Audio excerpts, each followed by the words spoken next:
할렐루야. 오늘도 우리 하나님 아버지와 주 예수 그리스도로부터 은혜와 평강이 여러분의 삶과 가정 가운데 함께 하시기를 축복합니다. 마크 드 스콜 목사님과 그의 아내인 그레이스 드레이콜 사모님이 쓴 결혼은 현실이다라는 책이 있습니다. 뉴욕타임즈 선정 베스트 1위를 기록한 책이기도 한데요. 사실 내용은 간단합니다. 많은 커플들이 결혼이라는 환상을 갖고 결혼식을 올리지만 그 다음에는 냉혹한 현실이 기다리고 있다라는 것입니다. 결혼과 결혼 이후의 삶은 너무나 다르기 때문입니다. 그래서인지 이 대부분의 여러분 동화는요, 결혼식으로 이야기가 끝이 납니다. 왜냐하면 그 이후의 모습은 이 동심이 파괴되는 현실이 기다리고 있기 때문입니다. 예를 들면 대표적인 동화인 백설공주.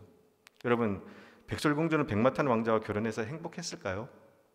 또 잠자는 숲속의 공주는 달콤한 사랑의 키스로 저주의 잠에서 자신을 깨워준 왕자와 행복하게 살았을까요? 자, 지금부터 여러분 동심이 파괴될지도 모르니까 아이들은 귀를 막아주시길 바랍니다. 지금부터는 냉혹한 현실이 기다리고 있습니다.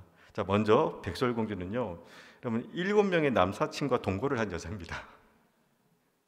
비록 남사친들이 키가 작은 난쟁이들이지만 그래도 7명의 남사친과 동거한 과거를 갖고 있는 여자가 과연 행복한 결혼을 할 수 있었을까요? 미루어 짐작한 건데 쉽지는 않았을 겁니다.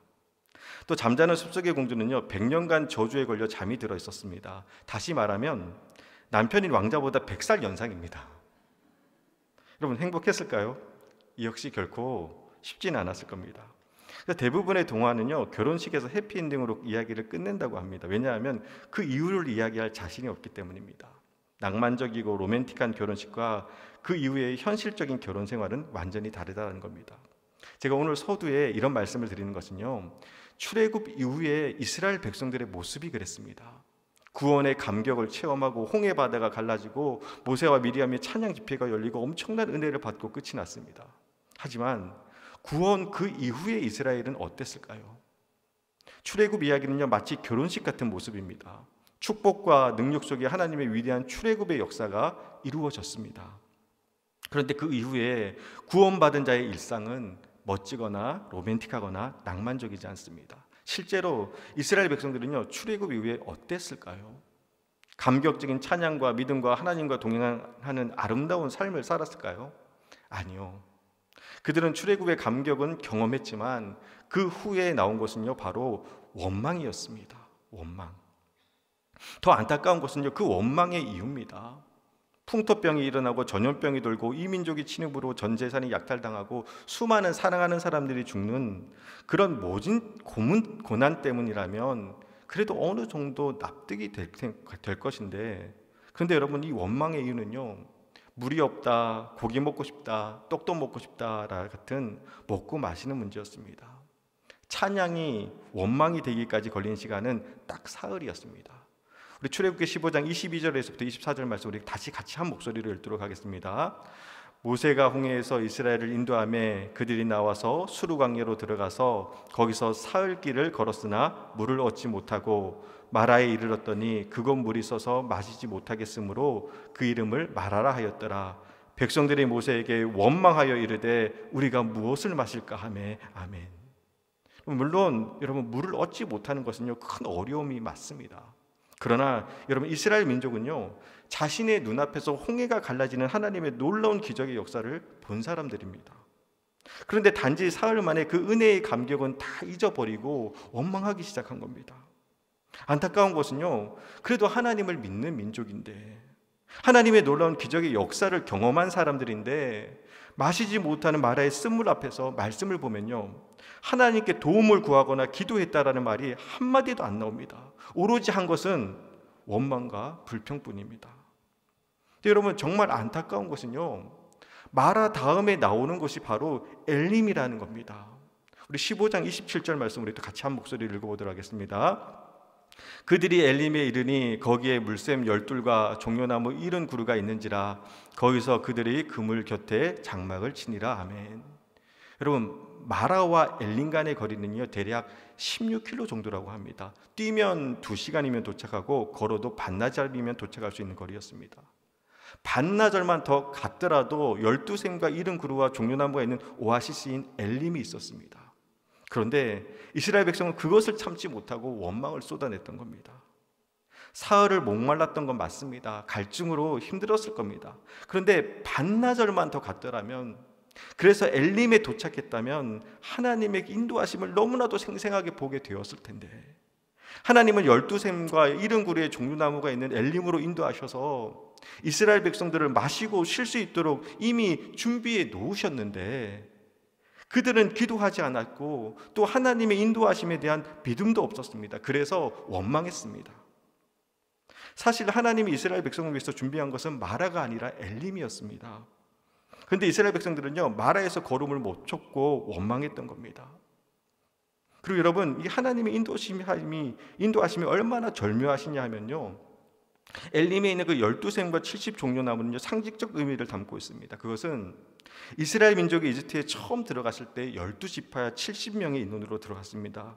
그리고 나서 출애굽한 이스라엘 민족을 위해서 하나님은 엘림에 12개의 물샘과 70그루의 종려나무를 준비해 놓으셨습니다. 그럼 이것이 의미하는 것이 뭘까요? 내가 너희를 인도한다라는 겁니다. 엘림은요, 이스라엘 백성들을 위한 하나님의 서프라이즈 선물 같은 거였습니다.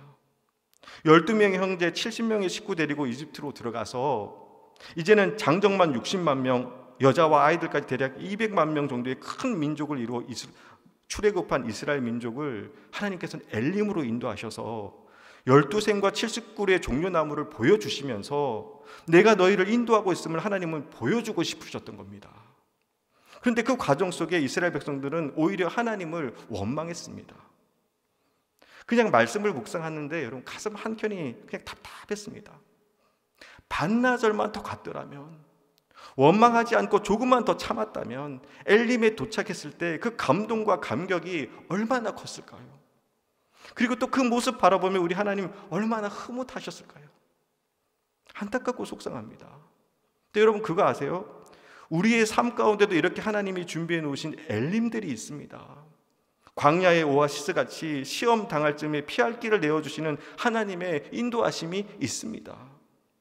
마치 아브라함이 모리아 땅에 있는 한 산에서 아들 이삭을 번제로 드리려고 할 때 숲에 뿔이 걸린 순양이 준비되어 있었던 것처럼 하나님이 우리를 위해서 미리 준비해 놓으신 여호와 이레의 은혜들이 있습니다. 그런데 여러분, 이 은혜는요, 믿음의 사람만이 알 수 있고 누릴 수가 있습니다. 안타까운 것은 하나님께서 이런 은혜들을 준비해 놓으셨는데 우리가 믿음이 없어서 제대로 누리지 못하고 있다는 겁니다. 또 말씀을 준비하면서 하나님 마음이 어떠셨을지 이렇게 생각을 하면요, 답답합니다. 목말라하는 이스라엘 백성을 향해서 하나님께서는요, 엘림이라는 근사한 오아시스를 쉴 곳을 준비해 놓으셨습니다. 조금만 더 가면 되는데 이스라엘 백성들은요, 마라의 쓴물 앞에서 목마르다고 무엇 마시냐고 원망했고, 하나님은 어쩔 수 없이 마라의 쓴물을 단물로 바꾸십니다. 여러분, 예를 들면요, 여러분 이런 겁니다. 하나님께서 호텔식 뷔페를 준비해 놓으셨습니다.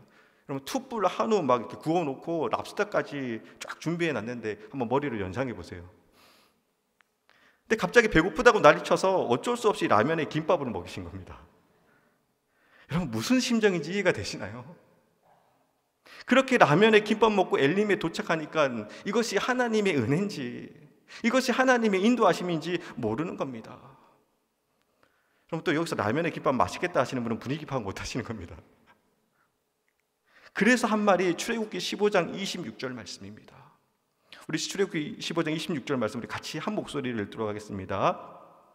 이르시되 너희가 너희 하나님 나 여호와의 말을 들어 순종하고 내가 보기에 의를 행하며 내 계명에 귀를 기울이며 내 모든 규례를 지키면 내가 애굽 사람에게 내린 모든 질병 중 하나도 너희에게 내리지 아니하리니 나는 너희를 치료하는 하나님이라. 아멘.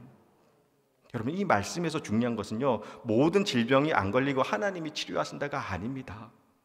이 말씀의 핵심은요, 너희가 너희 하나님 나 여호와의 말을 들어 순종하고 내가 보기에 의를 행하며 내 계명에 귀를 기울이며 내 모든 규례를 지키면입니다.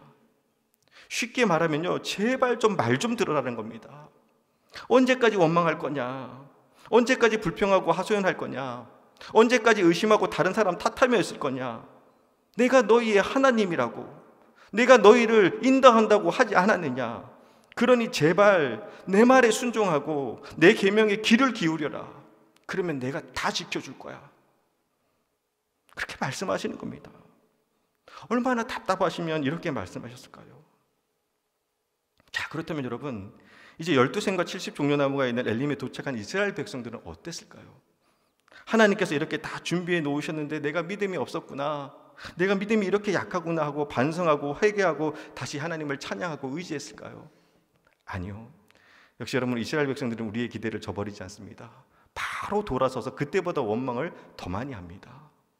우리 출애굽기 16장 2절 3절 말씀입니다. 우리 화면을 참고해서 같이 읽도록 하겠습니다. 이스라엘 온 화중이 그 광야에서 모세와 아론을 원망하여 이스라엘 자손이 그들에게 이르되 우리가 애굽 땅에서 고기 가마 곁에 앉아 있었던 때와 떡을 배불리 먹던 때와 여호와의 손에 죽었더라면 좋았을 것을 너희가 이 광야로 우리를 인도해 내어 온 회중이 줄여죽게 하는도다. 아멘. 여러분, 원망합니다. 근데 여러분, 원망과 불평이 정말 무서운 것은요, 원망의 마음이 시작되면 속된 말로 이것이 똥인지 된장인지 구분을 못하게 합니다. 지금 이스라엘 백성들은요, 애굽에 있을 때는 고기도 먹고 떡도 먹었는데 하면서 400년간의 노예 생활이 더 좋았다고 합니다. 매일 혹독한 노역과 박해로 극심한 고통을 겪었으면서 심지어 아들 낳으면 죽어야만 하는 그 끔찍한 일들까지 겪었으면서 그래서 살려달라고 하나님께 애원했으면서 지금 이스라엘 백성들은 애굽에 있었던 때가 더 좋았다고 원망하고 있는 겁니다. 그리고 더 무서운 것은요, 차라리 거기서 여호와의 손에 죽었더라면 좋았을 것이라는 무시무시한 말까지 해버립니다. 그럼 이렇게 원망은요, 점점 커지고 계속됩니다. 인상적인 것은 원망이라는 이 단어는요, 히브리어로 바알로누라고 하는데요, 이 단어는 중얼거리다, 투덜거리다라는 의미를 담고 있는 룬이라는 동사의 단순 수동 미활 영역입니다. 이것은 이 동작의 주체가 불분명하거나 동작이 반복 지속되는 상황을 표현한 것으로 정확하게는 동사라기보다는 여러분 의성어에 가깝습니다. 그래서 원망하다라는 히브리어는 우리말로 표현하면요, 계속 군시렁되는 겁니다. 군시렁 목도 마르고 배도 고프고 떡도 없고 고기도 없고 차라리 이럴 거면 그때 죽이시지 왜 끌고 나와서 이렇게 고생시키시나. 군시렁 이게 원망이라는 거예요. 그래서 여러분, 원망은요, 끝이 없습니다. 제가 저희 집 아이들에게 정말 단호하고 무섭게 혼낼 때가 있습니다. 그것은 바로 여러분 원망할 때입니다. 원망할 때는요, 아무것도 안 시키고 그냥 무릎 꿇고 손들라고 합니다. 밥 먹다가 원망하면요, 밥 숟갈 내려놓고 무릎 꿇고 손들라고 합니다. 그래서 저희는 밥 먹다 말고 무릎 꿇고 손드는 장면을 가끔 보게 됩니다. 공부하다가 또는 숙제하다가 원망하면 그냥 그 자리에서 다 내려놓고 무릎 꿇고 손들라고 합니다. 숙제 안 해도 되고 공부 안 해도 되는데 원망은 하지 말라고. 이유는 원망은요, 끝이 없습니다. 그리고 원망은요, 자꾸 커집니다. 그래서 결국에는요, 죽었으면 좋겠다로 끝납니다. 차라리 여호와의 손에 죽었더라면 좋았을 것이라고 원망했던 이스라엘 백성처럼 그 대상이 자신이 될 수도 있고요, 또 그 대상이 사랑하는 그 소중한 사람이 될 수도 있습니다. 죽었으면 좋겠습니다. 원망의 끝은요, 결국에는 사망입니다. 그래서 원망이 무서운 겁니다. 제가 오늘 말씀을 준비하면서 정말 몸둘 바를 모를 정도로 주신 은혜는요, 바로 우리 하나님의 인자하심과 자비하심입니다. 그리고 오늘 말씀을 보면 노하기를 더디하시는 하나님이 어떤 의미인지 이해가 되실 겁니다. 제가 만약 하나님이었다면 이 정도로 원망했으면 이스라엘 백성들에게 엄청난 심판과 징계로 진짜 후드로 팼을 것 같습니다. 그런데 우리 하나님은요, 그 원망하는 소리를 고스란히 다 듣고 계십니다. 우리 출애굽기 16장 7절 우리 한번 읽어볼까요? 출애굽기 16장 7절, 자, 화면에 보이는 대로 읽으시면 됩니다. 아침에는 너희가 여호와의 영광을 보리니 이는 여호와께서 너희가 자기를 향하여 원망함을 들으셨습니다. 8절, 모세가 또 이르되 여호와께서 저녁에는 너희에게 고기를 주어 먹이시고 아침에는 떡으로 배불리시리니 이는 여호와께서 자기를 향하여 너희가 원망하는 그 말을 들으셨습니다. 또 9절, 모세가 또 아론에게 이르되 이스라엘 자손이 온 회중에게 말하기를 여호와께 가까이 나오라, 여호와께서 너희의 원망함을 들으셨느니라. 또 12절, 내가 이스라엘 자손의 원망함을 들었노라. 여러분, 말씀을 보면요, 하나님이 이스라엘의 원망함을 다 들으셨습니다. 그런데 그 다음에 심판하시고 징계하시는 것이 아니라 배고프다고 해서 만나를 주시고 고기 먹고 싶다고 해서 메추라기를 먹이십니다. 그것도 40년을 한결같이 그렇게 먹이십니다. 여러분, 출애굽기에서 가장 큰 기적은요, 홍해가 갈라진 것이 아니라 이렇게 원망하고 불편한 이스라엘 백성들을 40년 동안 한결같이 먹이신 여러분 주님의 은혜입니다. 자, 그렇다면 이렇게 만나와 메추라기로 이스라엘 백성들을 먹이신 이유가 뭘까요? 우리 16장 12절 말씀 우리 같이 한 목소리를 들어 가겠습니다. 16장 12절 말씀입니다. 내가 이스라엘 자손의 원망함을 들었노라. 그들에게 말하여 이르기를 너희가 해질 때에는 고기를 먹고 아침에는 떡으로 배부르리니 내가 여호와 너희의 하나님인 줄 알리라 하라 하시니라. 아멘. 내가 여호와 너희의 하나님인 줄 알리라 하시니라. 아멘. 만나와 메추라기를 먹이신 것은요, 언젠가는 알겠지. 40년 먹이면 그래도 알겠지. 내가 여호와 너희의 하나님인 줄 알겠지. 이것이 주님의 바람이었습니다. 마치 원망하고 성질 부리고 못되게 구는 자식이지만 눈물 삼키고 소름 삼키며 밥해 먹이시는 어머니의 마음이라고 할까요? 학교에서 직장에서 사회에서 힘들고 어려운 일 있어 애꿎은 엄마한테 화풀이 다 해놓고는 마음 불편해서 문 쾅 닫고 들어가도 자식이 뭔지 그 소름 다 참아내시고 밥을 안 치고 국을 끓이는 어머니의 마음, 어쩌면 그 마음이 바로 출애굽기 하나님의 마음이 아닐까 싶습니다. 지금은 힘드니까, 지금은 어려우니까, 지금은 어리니까 그런 거지만 언젠가는 알겠지. 내가 너희의 하나님이라는 것, 내가 너희를 지키고 치료하고 인도하는 하나님이라는 것, 언젠가는 알겠지 하는 마음으로 하나님은 이스라엘 백성들에게 만나와 메추라기로 먹이셨던 겁니다.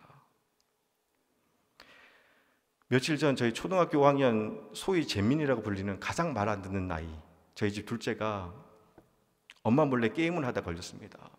근데 이 녀석이 오히려 적반하장으로 자기 친구들은 다 하루에 1시간 이상씩 게임을 하는데 왜 자기는 못하게 하냐고 불평을 했습니다. 그러다가 특정한 친구의 이름을 대면서 그 친구는 하루에 3시간도 넘게 게임을 한다는 겁니다. 근데 듣고 보니 그 친구네 가정은요, 한부모 가정이었습니다. 자세한 내막은 모르지만 어머니가 안 계셨습니다. 그러다 이 녀석이 화를 내면서 나도 그 친구처럼 엄마가 없었으면 좋겠어 라고 하는 겁니다. 그 말에 아내가 충격을 받았고 안방에 있는 저도 너무 화가 나서 이건 아니다 싶어서 회초리를 들고 나가는데 아내가 조용히 고개를 젓는 겁니다. 둘째 녀석도 흥분해서 막말을 해놓고는 본인도 아차 싶었는지 더 이상 말을 하지 못했습니다. 그렇게 둘째는 자기 방으로 들어가고 아내는 말없이 묵묵히 저녁을 준비했습니다. 그날 저녁 메뉴는 삼겹살에 비빔면, 저희 집 둘째가 가장 좋아하는 음식입니다. 저녁 밥상 차려놓고 밥 먹으려고 부르는데 아니나 다를까 둘째 녀석은 밥 안 먹는다고 합니다. 그 말에 저는 또 화가 나서 회초리를 들고 나가려고 하는데 아내는 또 말없이 고개를 젓습니다. 그리고는 장 볼 게 있어 마트 간다고 하며 나가는 겁니다. 엄마가 나가니까 민망해서 못 나왔던 둘째는 그제서야 주방으로 나왔고 차려진 삼겹살과 비빔면을 먹습니다. 근데 이 녀석이 삼겹살 먹다 말고 울어요. 비빔면 입에 문 채 울어요. 그제서야 비로소 엄마가 자신에게 어떤 존재인지 안 겁니다. 엄마가 없었으면 좋겠다고 가슴에 못 박은 자식이지만 밥상 차려주고 조용히 나가는 엄마의 뒷모습에서 아이도 안 겁니다. 그리고 또 그 모습 바라보면서 오늘 말씀에 나오는 하나님의 마음이 느껴졌습니다. 애굽에서 죽이시지 왜 끌고 나와서 이렇게 고생시키냐고 원망하는 이스라엘 백성들에게 아무런 말 없이 만나와 메추라기를 먹이신 것은 내가 여호와 너희의 하나님인 줄 알기를 바라셨던 겁니다. 미워도 다시 한번, 아니 미워도 다시 수백 번 참으시면서 40년을 먹이신 것은 내가 너희의 하나님이라는 것을 알아달라라는 겁니다. 여러분, 하나님이 우리의 하나님이십니다. 하나님이 나의 하나님이십니다. 힘들다고 바쁘다고 어렵다고 아프다고 까먹지 마시고 잊어버리지 마시고 여러분 꼭 기억하시길 바랍니다. 하나님이 나의 하나님이십니다. 여러분 정말 놀라운 것은요, 매일 아침 이스라엘 백성에게 주신 만나, 이 만나라는 단어도요 원망이란 단어처럼 어원이 없습니다. 만나도 원망과 같은 의성어입니다. 히브리어는 만후라고 하는데요, 그 뜻은 이게 무엇입니까? 라는 겁니다. 놀라서 터져나오는 감탄사입니다. 이게 뭡니까? 하나님이 이스라엘 백성들에게 만나를 주시면서 원하셨던 것은요, 매일 아침 만나를 주우면서 감탄하고 감격하고 감사하기를 바라신 겁니다. 하나님, 이게 뭔가요? 먹는 거 맞나요? 만나가 만난 거 맞나요? 방금 제가 나름 야심차게 준비한 아재 개그였는데 전혀 통하지가 않아요. 만나가 만난 거 맞나요? 이제서 이해하셨네요. 원망이 아니라 감사와 감동으로 하루를 시작하기를 하나님은 원하셨던 겁니다. 군시렁대는 원망을 하나님의 은혜에 대한 감격과 감사로 바꾸라고 하나님께서는 이스라엘 백성에게 만나를 주셨고 그렇게 40년간 먹이시고 돌보셨던 겁니다. 그리고 여러분, 이 만나는요 광야 시대의 이스라엘 백성에게만 내려주신 것이 아닙니다. 오늘도 그리고 내일도 하나님의 백성인 우리에게 하나님은 이 만나를 내려주십니다. 여러분, 내일 아침에 일어나서 남편 보면서 아이고 저 왼수 하면서 원망하지 마시고 주님, 오늘도 남편이란 만나를 내려주심에 감사드립니다 라고 고백할 수 있기를 주님 이름으로 축복합니다. 쉽진 않겠죠. 지난주 담임 목사님 설교 말씀처럼 당신 때문에 행복합니다라고 했을 때 처음에는 미쳤어라고 하지만 나중에는 나도 당신 때문에 행복해로 바뀌는 겁니다. 말 안 듣고 속썩이고 사고만 치는 자식 바라보면서 한숨 푹푹 쉬며 소리 지르지 마시고 하나님, 이게 뭔가요? 자식 바라보면서 하나님, 이게 뭔가요? 이런 귀한 선물을 주심에 감사합니다 하고 여러분 감동하세요. 그렇게 원망을 만나로 바꾸는 겁니다. 그리고 그때 우리의 삶 속에서 도우시고 돌보시고 인도하시는 하나님, 그 하나님이 나의 하나님 되심을 알게 될 줄 믿습니다. 그 은혜가, 그 감사와 축복이 우리 가운데 가득하기를 주님의 이름으로 축원합니다.